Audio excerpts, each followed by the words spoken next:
بعض مخطوطات آپ کی نظر سے گزرے ہوں گے جن سے آپ کو قدیم حیدرآباد کے تعلق سے کچھ باتیں معلوم ہوئی ہوں گی۔ پھر دوسری بات یہ ہے کہ آپ نے دوران گفتگو مجھے بتایا تھا جس کے 1911 سے لے کے 1919 یا 1920 تک کا جو وقفہ ہے جس میں 1911 میں تو عثمان علی خان تخت نشین ہوئے اور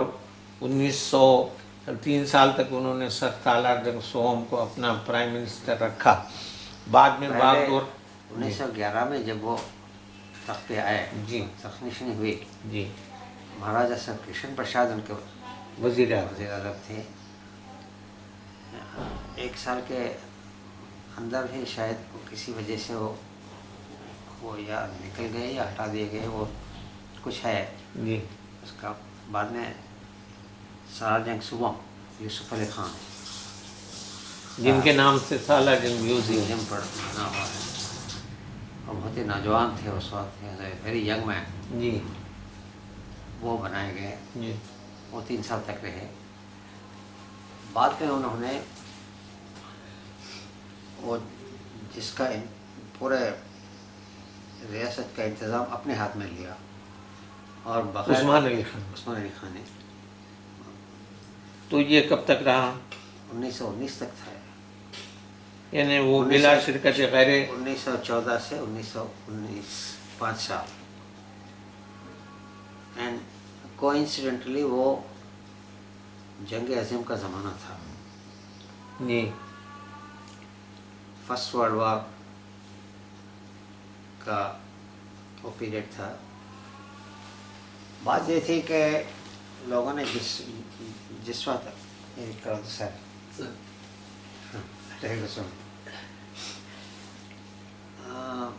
لوگوں نے جب بھی جو ہسٹوریکل نیریٹو کیا تھا ان کا فوکس 1911 تک 1911 تک تھا، محبوب علی پاشا کے زمانے میں۔ محبوب علی پاشا کے زمانے تک۔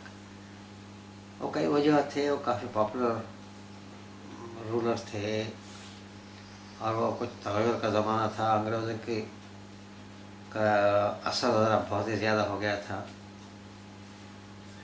بعد میں پھر لوگوں نے جب لکھنا شروع کیا تو بہت حد تک 1920 سے جبکہ فرسٹ ایگزیکٹو کونسل بنی وہاں سے شروع کیا پھر لوگوں نے۔ یہ ایگزیکٹو کاؤنسل حیدرآباد میں حیدرآباد میں تھی 1920 میں، فرسٹ 1919 میں سر علی امام آئے تھے، he was the president of the executive council. تو انہوں نے تو یہ 5 سال کا جو وقفہ جو تھا 1914 سے 1919 تک، یہ راست اپنے طرف سے چلاتے رہے۔ عثمان علی جی ہاں، نواب عثمان علی نواب میر عثمان علی خان، نظام ہفتم، تو اس وقت تک ان میں اتنی سوجھ بوجھ آ گئی تھی۔ ہاں تو ہے۔ تو اس زمانے میں عثمان علی خان صاحب کے، نواب میر عثمان علی خان کے جو کارنامے تھے کچھ ان پر آپ روشنی ڈال سکتے؟ پہلی بات تو یہ تھی کہ جب وہ تخت نشین ہوئے تو ریاست کے فائنانسز بہت ہی کچھ ڈاوا ڈول حال تھا، اس کا کوئی زیادہ اسٹیبلٹی تھی نہیں، اور تھوڑا مخروض بھی تھا اسٹیٹ، سمجھیے کسی کئی تو انہوں نے پہلے تو ریونیوز پہ نظر ڈالی، پھر چونکہ ریاست کا بہت بڑا حصہ اکنامک ایکٹیویٹی میں واز ریلیٹڈ ٹو زراعت، ایگریکلچر لینڈ، تو کسانوں کو کی مدد کے لیے کچھ اریگیشن اسکیمز بنائے گئے۔ اریگیشن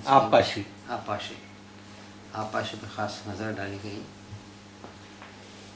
اور ایک فائنانس کوائنس کا اسٹیبلائزیشن ہوا۔ جی کوائنیج ہوتا ہے سکے، ہاں، ان کا اسٹیبلائزیشن ہوا حالی اور کلدار میں۔